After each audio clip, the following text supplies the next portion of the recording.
Tipus de cremades.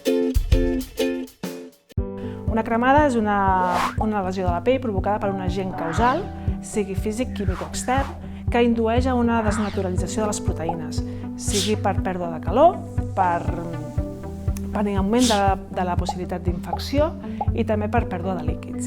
Pel grau de profunditat trobem cremades de primer grau, segon grau superficial, segon grau profund i tercer grau. Les cremades de primer grau són cremades superficials que afecten l'epidermis, serien les més conegudes les cremades solars, i trobem eritema, que és vermellor, edema, inflamació i dolor. Solen curar en 3-6 dies. Després trobem cremades de segon grau superficials, que hi ha una afectació de l'epidermis i part de la dermis.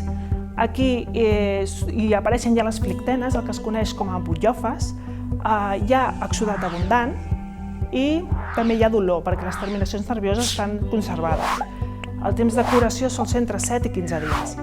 Les cremades de segon grau profundes són cremades que afecten a epidermis i dermis completa.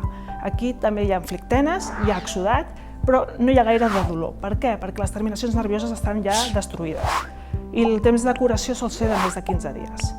I per últim trobem les cremades de tercer grau, que són les més greus i que afecten a nivell d'epidermis, dermis completa, teixit subcutani i estructures més profundes. Tenen un aspecte de sequetat, de tibantor, hi ha edema, no hi ha dolor i són amb escares negroses, blanquinoses. El temps de curació és de mesos i fins i tot estem parlant d'evolucions molt lentes que necessiten intervencions quirúrgiques, tipus amb pèls.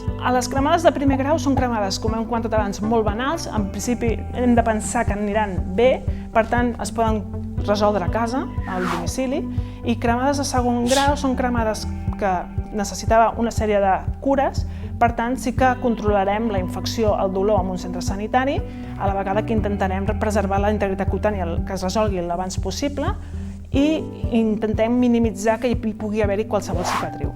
Cremades de tercer grau, com hem comentat, per la seva urgència i gravetat haurà de ser atesa en una unitat especialitzada de cremats i, a part d'això, hi ha una sèrie de persones de risc, una població de risc, que sempre que hi hagi una cremada haurà de ser consultada en un centre sanitari, com serien nadons, nens petits, gent gran i malalts crònics com un diabètic, per exemple.